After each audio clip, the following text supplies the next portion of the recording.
Siska fidgets with the phone's receiver, waiting impatiently for her call to be answered. Finally, the ringing stops. Someone picks up, but Siska hears only breathing. Whoever... Wilt, I thought it'd be you. Wilt, I'm sorry. I waited and waited. Arno was a grown man. He made his choices. It has nothing to do with you or me. I thought you'd be angry, or at least upset. Once again, you've made the mistake of assuming I cared. Arno told me about Passau, about what happened to you in the war. I know that you haven't always been cold, like now. A lot can happen in a few years, kid. I bet you think you'll never end up like me. At first, I thought you seemed like a selfish man, but now I know that's not true. Selfish people at least care about themselves. Even that is more than you're capable of. Arno was different. Despite everything, I think he still needed to care about something. That a fact? How'd that work out for him? Was it worth it? Did it achieve anything? Randane are stronger than ever. Even without Ignace, they've got complete control of the city. Now they've secured an exclusive contract to manage the city's security. The municipal police have been disbanded. There are Randane guards on every corner. That's why we need your help. Moritz has agreed to join us too. Destroying machines is not enough. Help us to strike at those that control them. But the connection goes dead before Siska can finish. Connection goes dead before Siska can finish.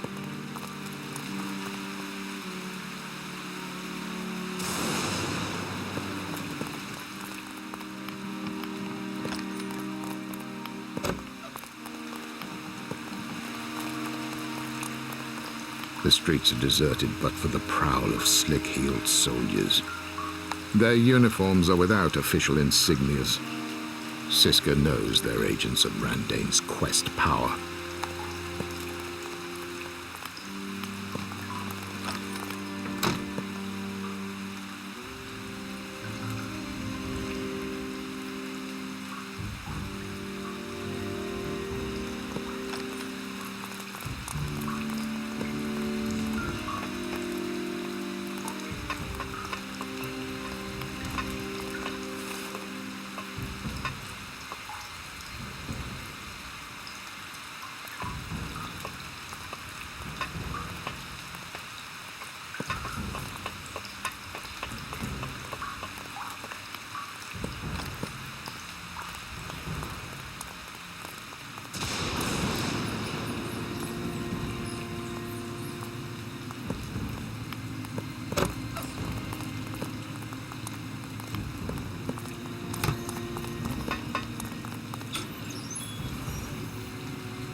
Notices have been posted along the wall, their message simple but stern.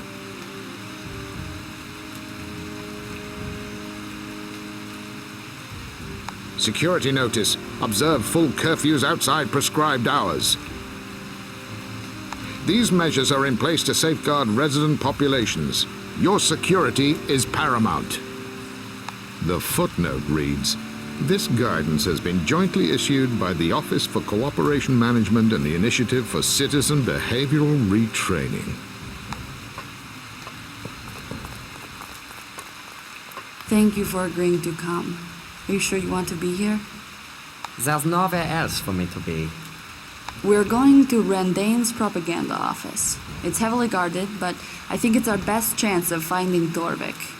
I need to know you're committed to this. Siska, I spent years hating Ignaz for what he did to my father, for what he did to my family. I thought that if I could somehow ruin him, then things would be different. Now he's gone and things are even worse. I hate them all. Those that sweep us aside like ants. Let me help you get rid of them.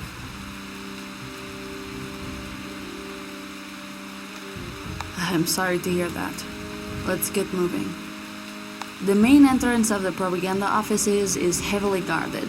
It will be safer to get in via the roof. We can reach it through the old opera house next to the offices. Okay, I'll scout ahead. The guards don't know my face, so I'll be able to move freely until we reach the offices.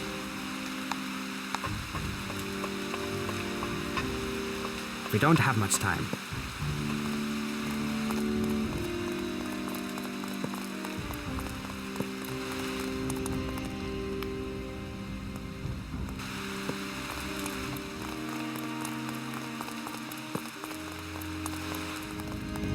A canvas banner hangs above the Opera House doors, bearing a large capital R and a flowering black rose whose roots twist around a bloody red heart. Be careful, there may be guards in here. Rendain used this building to rehearse their rallies and speeches. Let's find a way onto the roof. I'm not your servant. They'll never win. We don't have much time.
I'm not your servant. We must not quit. A canvas banner hangs above the Opera House door. Be careful, there may be guards in here. Dane used this building to rehearse their rallies and speeches. Let's find a way onto the roof. Yes, yes.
They'll never win.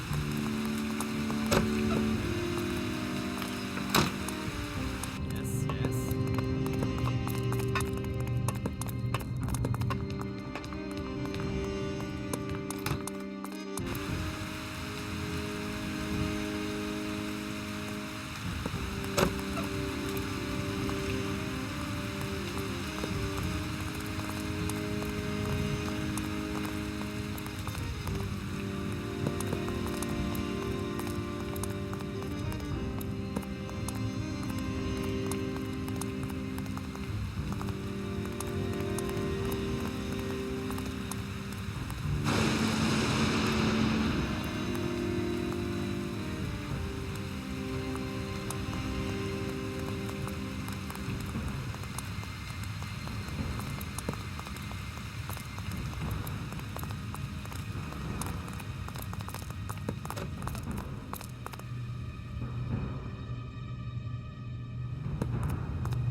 There is no way to access the roof.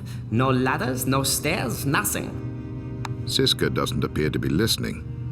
She cranes her neck towards the ceiling, tracing the line of rope hanging from the roof of the backstage service area. Maybe we can use the stage pulley system. The motor doesn't look powerful enough to lift a person on its own, but if we counterbalance it by using our body weight, we could use it like a lift to get onto the roof. Moritz studies the ropes and pulleys, squinting with the effort of deciphering the system's workings, and spots a bank of controls to one side of the stage. Moritz tests a lever to no effect. He opens the power cabinet underneath for a look at the wires. The mains power is disconnected. We'll need to find the main fuse switchboard for the building to turn the lift power on first. Okay, let's do it.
Yes, yes.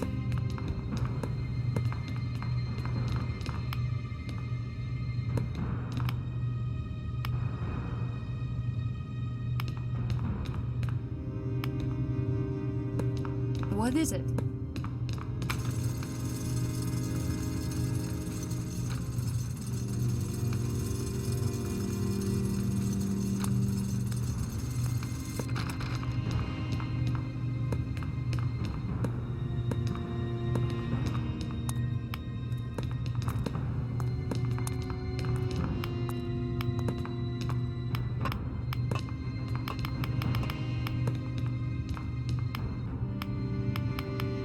I'm not your servant.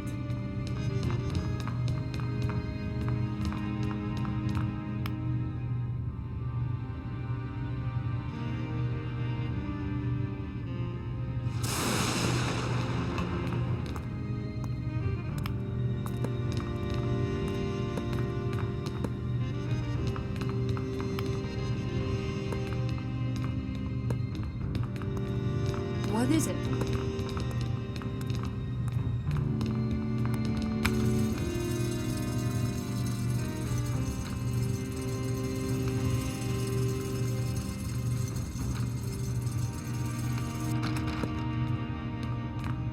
Yes, yes.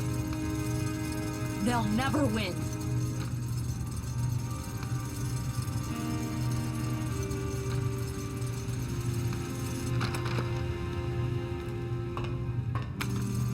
We don't have much time.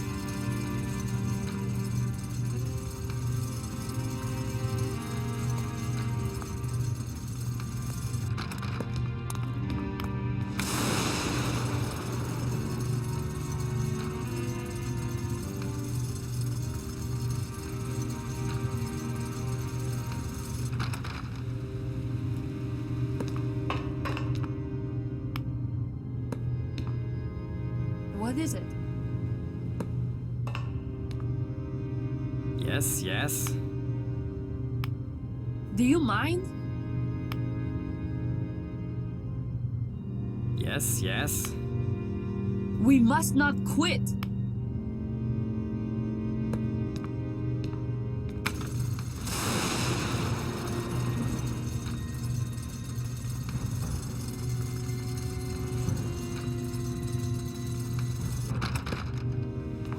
We don't have much time.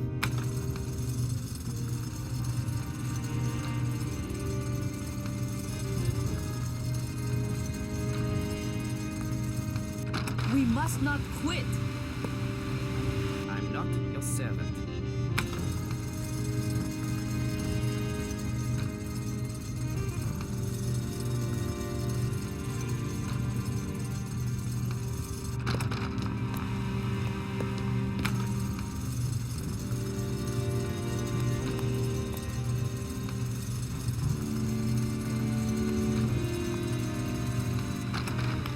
Let's search the building. When we find Torvik, we must choose our moment to strike. He will be heavily guarded.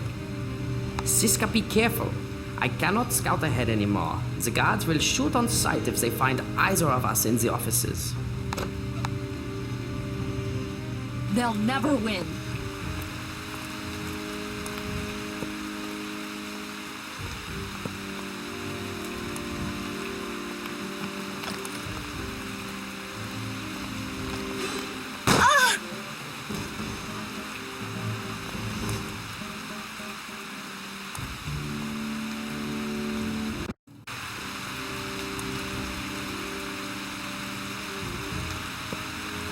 We don't have much time.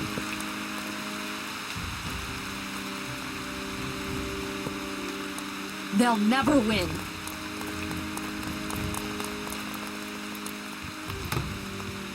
I'm not your servant. They'll never win.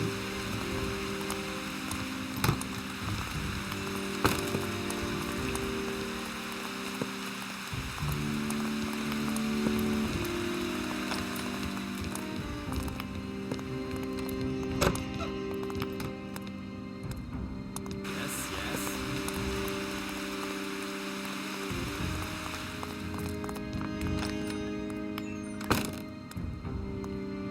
They'll never win.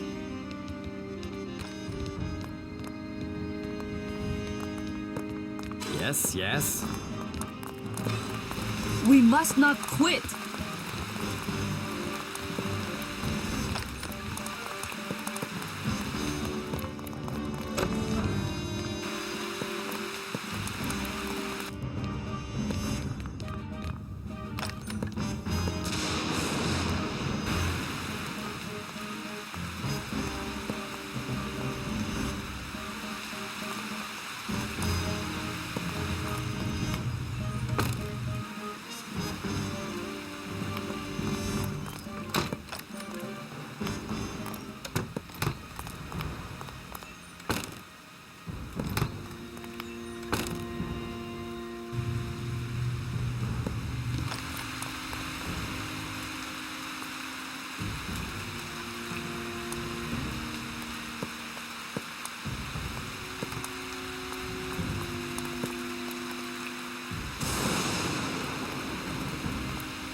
We must not quit.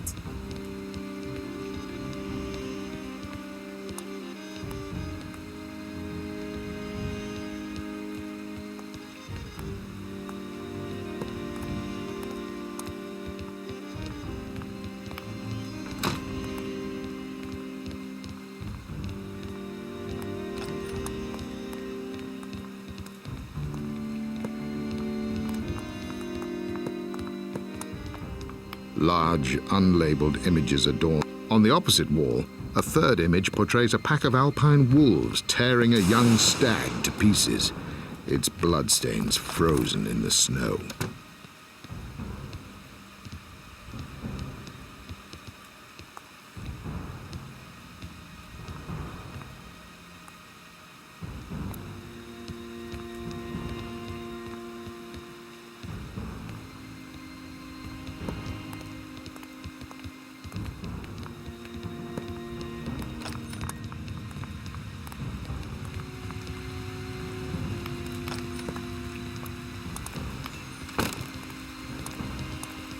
The clatter of a typewriter can be heard coming from one of the small, poorly lit offices.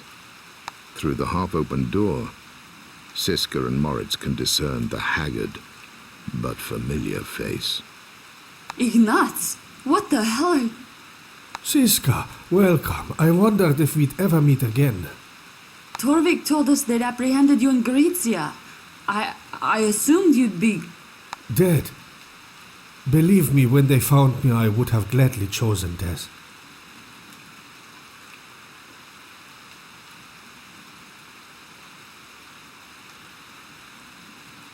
You work for Rendane now? After everything they did? What is difficult becomes easy when there is no choice, my child. Anyway, it's not so different from the work I did before. I resisted them for so long, like a fish tiring itself, thrashing against the hook, lodged into its throat. I grew weary. It's easier like this. Moritz told me what you did to his father. Ah, yes, that's it. I thought I recognized the young man. I guess you're the one who was trying to sell those stolen plans to the newspapers. How naively you overvalued my reputation. It was nothing personal to you or your family. I made logical decisions. It was not for me to arrest the suffering of the world. You were one of the few who could have helped. You chose not to. A dangerous precedent would have been set. What happens next time a clerk gets sick? I must take responsibility for everybody? No one asked you to do more than you could, Ignace. You didn't seem so detached when it was you who needed help from Siska and Wilt. We don't have time to debate old grudges. Does any of it matter now? Nobody lives without being broken a little bit. We must hurry. Ignaz, where is Torvik? He is normally here. A very clever man, good with ideas. But you won't find him today. They are all in Bet Arkady, preparing for the coronation. 3 new members will be raised. Bet Arkady? Bet Arkady is in the Tyrols. It sits off the northern end of the Bargantian Pass. I've heard it's truly awe-inspiring. Authority cut directly into stone and rock. I suspect your intentions are not pure when it comes to Torvik. That's okay, many start like that. You will come around eventually. Ignaz becomes distracted by his papers mid-sentence. He looks to be at work on a poster that reads, "Only alone. Alive."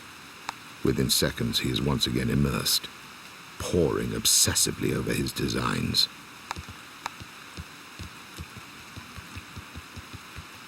Yes, yes.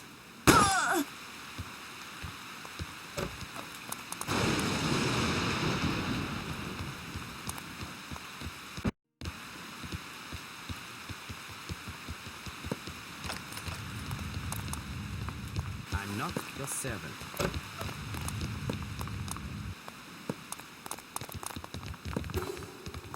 I'm not your servant. A merciless wind batters the streets. There is no kindness in these elements. Siska gauges Moritz's expression for a hint of his inner deliberations. What motivated him to take these risks with his life? If he had anything to lose, would he still be so committed to such a cause? Wordlessly, she turns into the gale. She would go to Bet Arkady. The wind momentarily subsides. In the transient silence, she hears her footsteps kissing the pavement, determined and sure, betraying none of the fear which has become normal for her.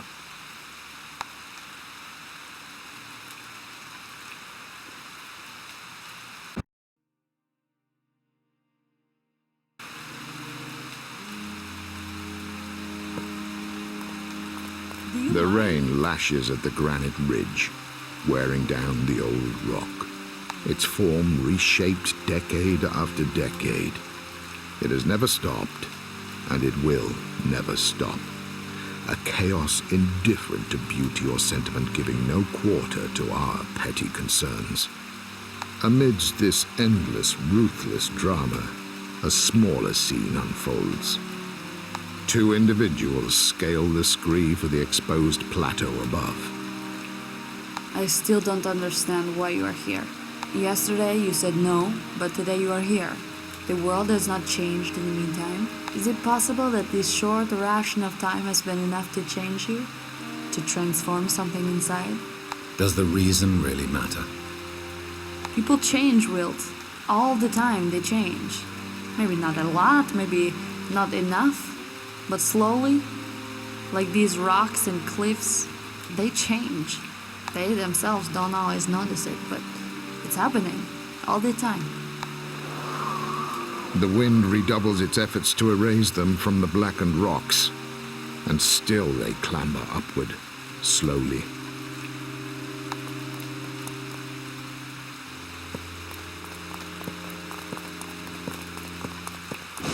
Curtains of swirling fog part to reveal the daunting outline of a man-made structure. The walls have been chiseled from the jagged ridges of rock. The glimmer of a candlelit monastery is dwarfed by an extension behind it. I guess that's it. Bet Arkady. The smaller monastery is hundreds of years old. Ignat said that the Rendain acquired it a few years back and then added the rampart extension shortly after. Looks like it's under heavy guard. They aren't taking chances with all of their senior people in one place. Ignat said they were here for some sort of leadership ritual. This may be our chance to strike at those who really hold the power in Rendain.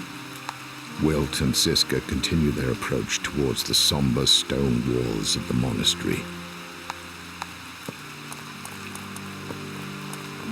not quit.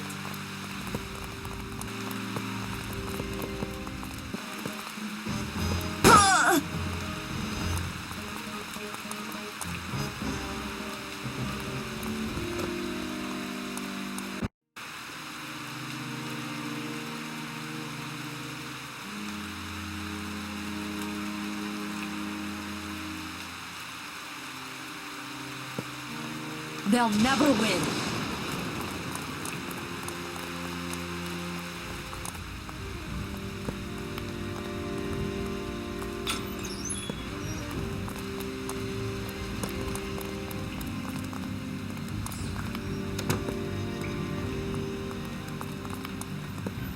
Do you mind?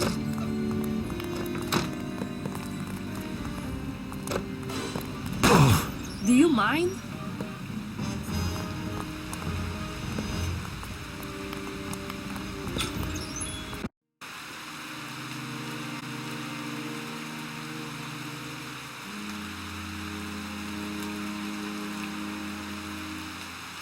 They'll never win.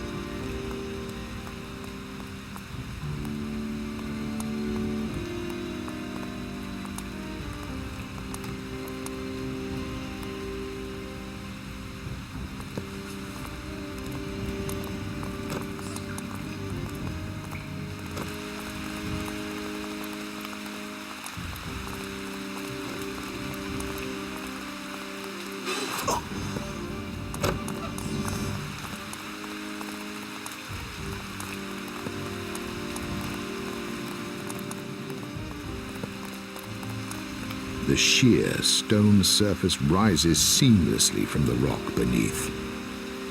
It is not easy to identify at which point the work of nature ends and the work of man begins.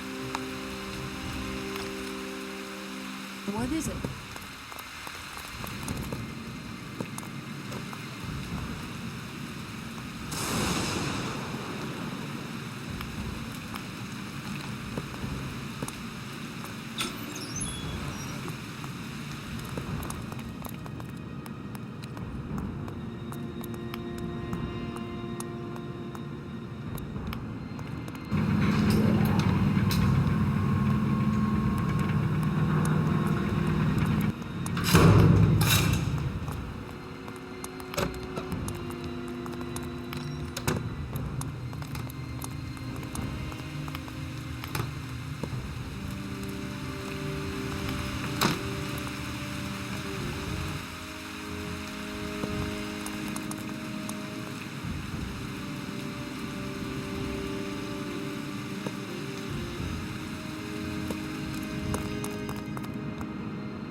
Do you mind?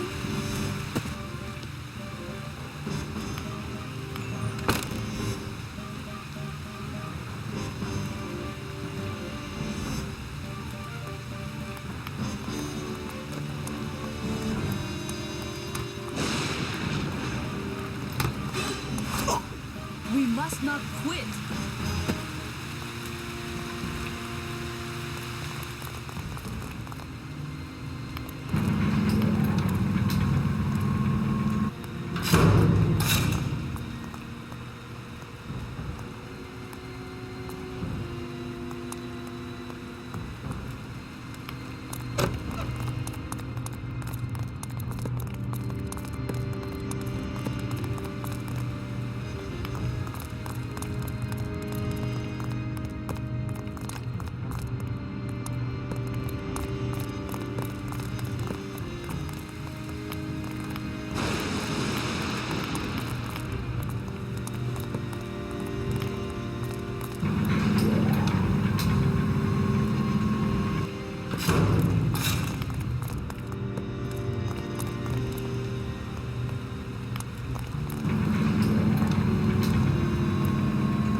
What is it?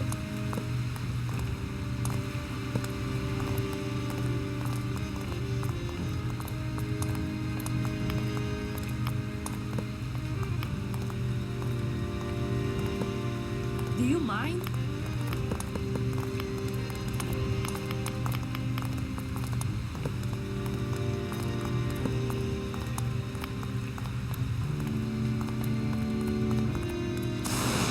The cavernous room is eerily quiet. Wilt and Siska furtively explore its corridors to check for any guards. This room, at least, provides some sanctuary. There are too many of them on the lower levels. The barracks up ahead seem to be even more heavily guarded. It's too difficult to get through together. I'll go ahead alone. Let me clear the way. I'll come back for you once it's done. Siska glances round the room for a moment before turning back to Wilt. She nods. Okay, I'll wait here. I trust you.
The flat roof of the barracks has been adapted to accommodate vehicles from the Zeppelin factory.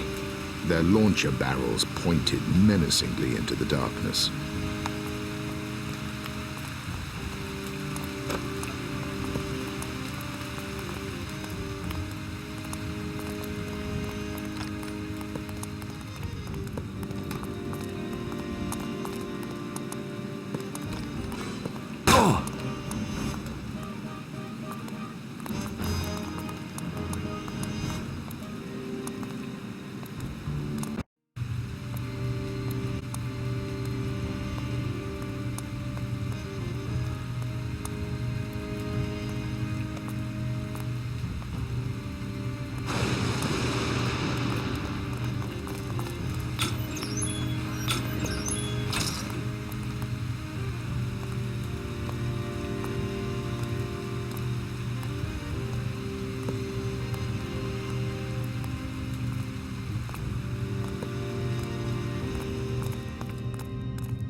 The flat roof of the barracks has been adapted to accommodate vehicles from the Zeppelin factory. Their launcher barrels pointed menacingly into the darkness.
The flat roof of the barracks has been adapted to accommodate vehicles from the Zeppelin factory. Their launcher barrels pointed menacingly into the darkness.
The exposed platform faces the precipitous breach.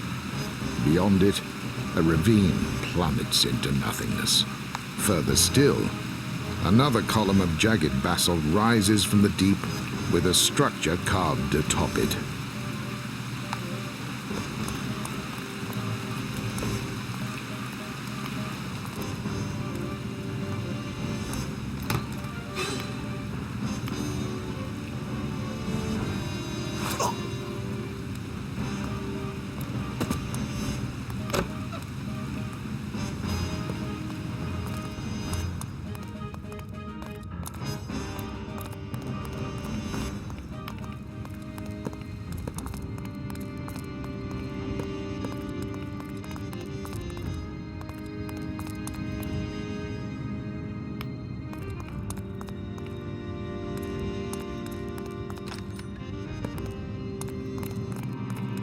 Wilt, I presume?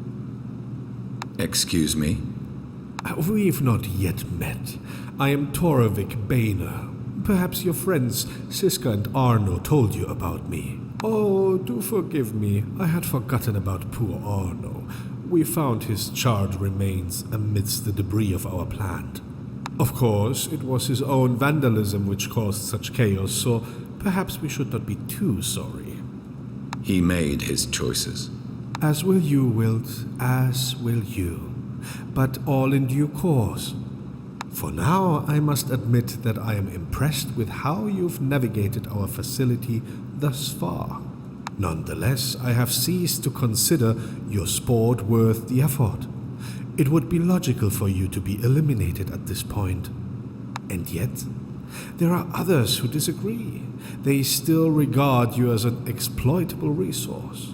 Your impressive ruthlessness is matched only by your complete lack of any conviction. You're a powerful weapon that can be turned any which way. Please, accompany me. Wilt is apprehensive. His curiosity tempers the urge to attack, which pulses through his tensed fingers. Torvik turns and strides towards the cable car sitting upon the boarding platform. Wilt hesitates before following him, They board the vehicle just as its motor splutters into gear.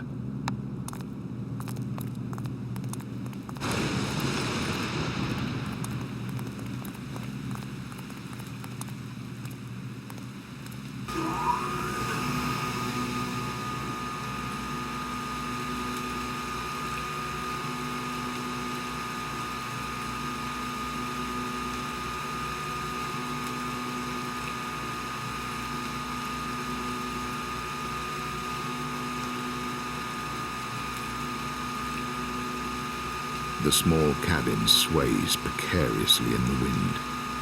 Its motor cogs crawl tentatively along the cable guiding it through the night air. Wilt stares into the ravine below. Its empty space seems to possess endless mass. A nerve in his neck tingles.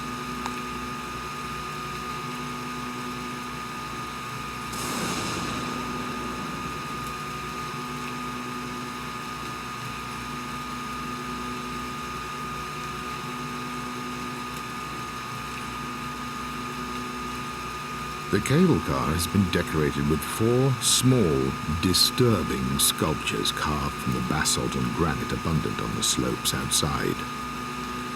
Each one depicts a strange, humanoid creature, half beast and half machine. The one nearest to Wilt is standing erect, with a metalloid structure embedded beneath the skin of its back. Wilt looks aghast at the prospect, examining the symbiotic depiction of steel and skin.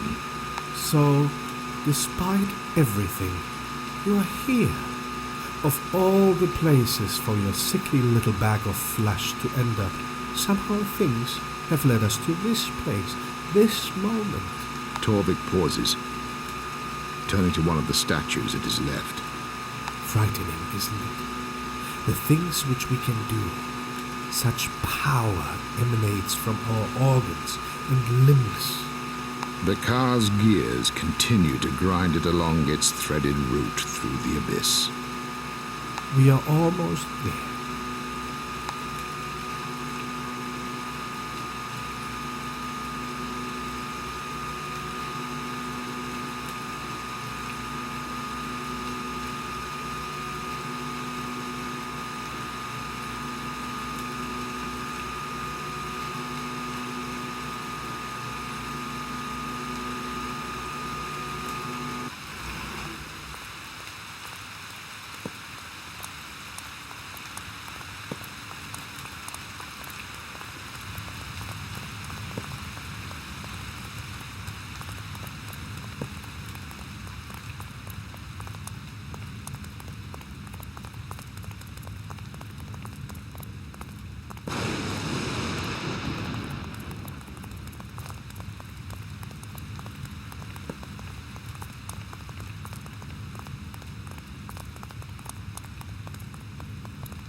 Huge portraits of austere faces hang along the staircase, each tinged by the cold sneer of high command which emanates from their pursed lips and stern frowns. They were all powerful men. Please accompany me to the upper residence. I'd like to show you something.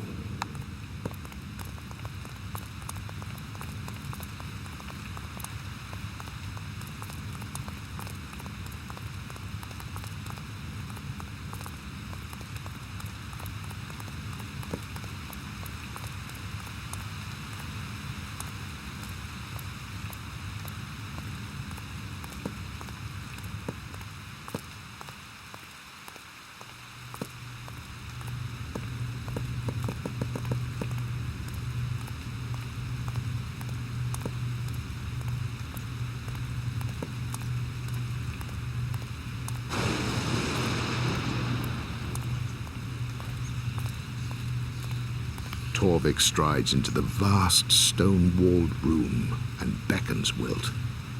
In the middle of the space is a large bronze cage crammed full of snow pigeons. Wilt wondered how he'd not noticed it when he first entered.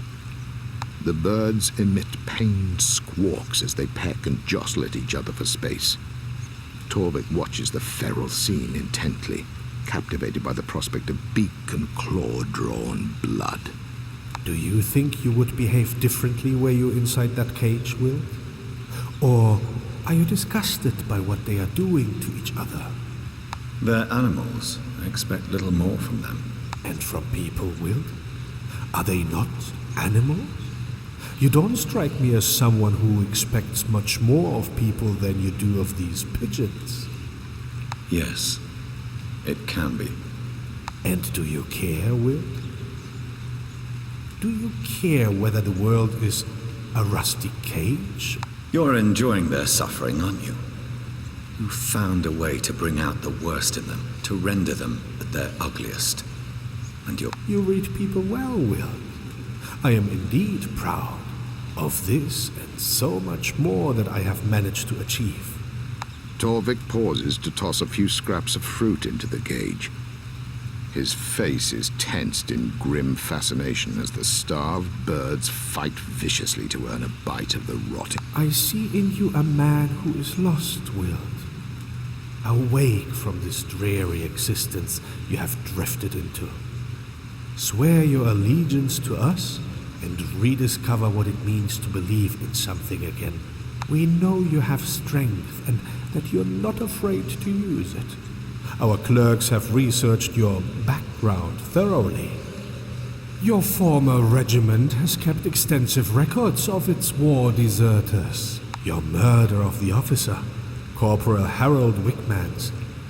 There is something ruthless inside you, Wild. Something which we don't often find. That was different. We weren't just two caged pigeons fighting over breadcrumbs. You were, and still are, exactly that, Wild.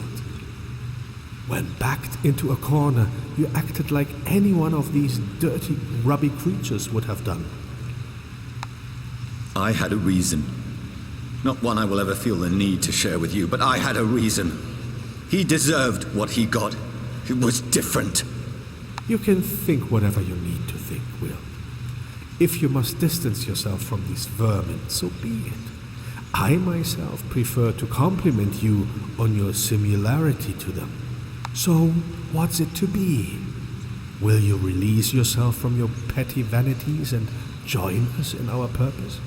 Or would you prefer some sort of futile dramatic gesture, like the mess your friends made at our facility? Perhaps attack me out of misguided allegiance to that girl. She seems to think I'm dangerous. If you think her right, perhaps you should do something about it. Torvik steps to Wilt and offers his hand. Wilt pauses. The room is silent, but for the yelps of agony coming from the cage.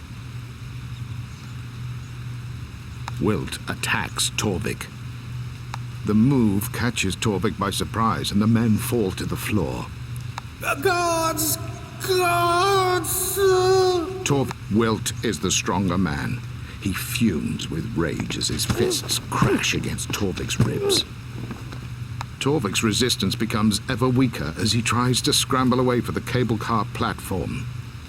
Wilt stands over his bloodied and prone opponent. He contemplates the loose basalt by the altar supporting the cage.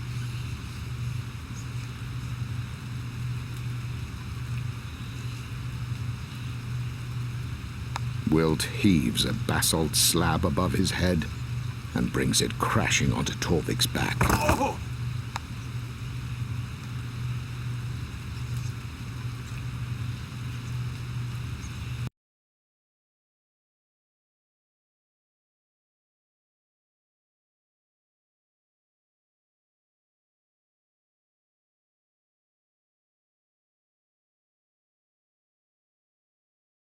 The rain continues to hurtle from the heavens.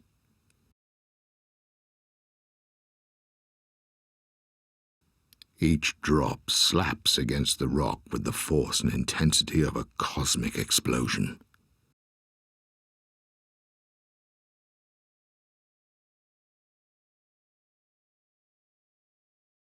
To the naked eye, the rock is unmoved. It resists, unchanged and defiant as before, but a change has nonetheless occurred. Each drop has taken its tiny toll. One day, only pebbles will remain of mountains and cliffs. Nothing stays the same. Not for a second.